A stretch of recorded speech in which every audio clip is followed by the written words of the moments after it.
ನೋಡ್ತಾ ನೋಡ್ತಾ ಇಡೀ ವರ್ಷನೇ ಮುಗ್ಯಕ್ ಬಂತು. ಆದ್ರೆ ದೇವ್ರಿಗೆ ಮಾತ್ರ ನನ್ನ ಮೇಲೆ ಇನ್ನೂ ಕರುಣೆ ಬಂದಿಲ್ಲ. ಎಲ್ರಿಗೂ ನಮಸ್ಕಾರ, welcome to my mini vlog. ಮೊದಲೇ ಲೈಫಲ್ಲಿ ಯಾವುದು ನಾನು ಅನ್ಕೊಂಡಂಗೆ ಆಗ್ತಿಲ್ವಲ್ಲ ಅನ್ನೋ ಚಿಂತೆಲಿದ್ರೆ ಅದ್ರ ಮೇಲೆ ನನ್ನ ಜೀವನದಲ್ಲಿ ಆಗ್ತಿರೋದಕ್ಕೂ ನನಗೂ ಸಂಬಂಧನೇ ಇಲ್ವಲ್ಲಪ್ಪ ಅನ್ನೋ ಡಿಪ್ರೆಷನ್ ಬೇರೆ. ಇನ್ನು ನಮ್ಮೂರ್ ವೆದರ್ಗೂ ನನ್ನ ಫ್ರೆಂಡ್ಸ್ಗೂ ವ್ಯತ್ಯಾಸನೇ ಇಲ್ಲ ನೋಡಿ. ಏನಕ್ಕಂದ್ರೆ ಇದೆರಡು ಒಂದ್ಸಲ ಇದ್ದಂಗೆ ಇನ್ನೊಂದ್ಸಲ ಇರಲ್ಲ. ಹೆಂಗೋ ಪೀಸ್ಫುಲ್ ಆಗಿ ಹೋಗ್ತಿದ್ದ ನನ್ನ ಕಾಲೇಜ್ ಲೈಫ್ಗೆ ಬೆಂಕಿ ಇಟ್ಟು ಇಂಟರ್ನ್ಶಿಪ್ಪು, ಬಯೋಮೆಟ್ರಿಕ್ ಅಟೆಂಡೆನ್ಸ್ ಸಿಸ್ಟಮು ಅಂತ ತಂದಿರೋ ಬೋರ್ನ್ವಿಟಾ ಕುಡಿಯೋ ಮಕ್ಕಳಿಗೆಲ್ಲ ಬ್ಯಾಕಲ್ಲಿ ಎಷ್ಟು ಬರೀ ಬಿಟ್ರು ಕಮ್ಮಿನೇ ಅನ್ಸುತ್ತೆ.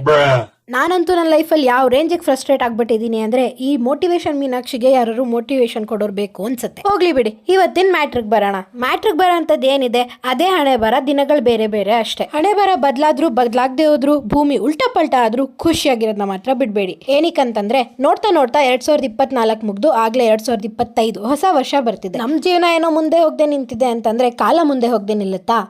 ಅದಕ್ಕೆ